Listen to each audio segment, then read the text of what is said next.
Thomas Soto. Il fait froid, de plus en plus froid, nous dit Laurent Cabrol. Du coup, on va consommer de plus en plus d'électricité. Et il y a, Axel de Tarlet, un risque de panne géante d'électricité cet hiver. C'est en tout cas le danger que pointe le cabinet Capgemini dans son dernier rapport sur la situation énergétique en Europe. Bon, est-ce que c'est vrai, est-ce que c'est faux, est-ce qu'on va vraiment manquer d'électricité ? Eh bien oui, on pourrait manquer d'électricité cet hiver et connaître une grande panne s'il fait froid. Pourquoi ? Eh bien c'est malheureux à dire, mais c'est le résultat de la transition énergétique qui se révèle être un échec total.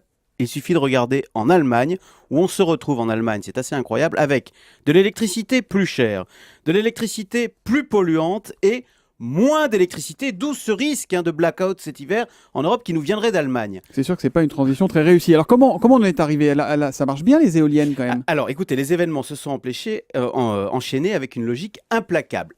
Les énergies vertes, le solaire, l'éolien, sont plus chers, on le savait, sauf que c'est vraiment plus cher. En Allemagne, le coût de l'électricité pour les ménages est maintenant quasiment 2 fois plus élevé qu'en France. Ah oui, le double. D'autant que ces énergies vertes sont prioritaires sur le réseau. Quand il fait beau et que le vent souffle, les autres énergies bon marché doivent s'incliner et cesser de tourner. Et au passage, les grandes victimes, ce sont, on n'en parle pas, mais les centrales à gaz qui du coup tournent de moins en moins et ferment les unes après les autres en Europe. Ouais, mais attendez Axel, il faut savoir ce qu'on veut. Ces énergies vertes, elles sont aussi des énergies plus propres. Alors non, même pas. Et c'est ça le deuxième point, et c'est ça le grand paradoxe. Comme ces énergies vertes sont intermittentes, il faut les doubler. Il faut avoir des centrales de secours, pas chères et souples, qu'on puisse rapidement allumer. Et là, c'est le triomphe du charbon, qui est l'énergie la moins chère du monde. Résultat, pour la 2e année d'affilée, c'est un comble, les émissions de CO2 augmentent, oui, augmentent en Allemagne. Bravo, la transition énergétique.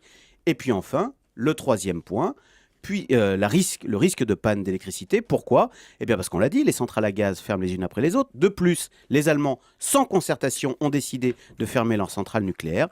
Et voilà comment on se retrouve avec cette triptyque surréaliste, une électricité plus chère, plus sale et moins fiable. Et ce fiasco est signé Angela Merkel. Oui, sur ce coup, les Allemands sont le contre-exemple à ne pas suivre. Et d'ailleurs, on le voit, en France, plus personne ne parle de sortir du nucléaire. Quand on a un atout, on le garde. Comment l'énergie verte risque de nous plonger dans le noir ? Les détails avec Axel de Tarlet ce matin sur Europe 1. Merci beaucoup Axel.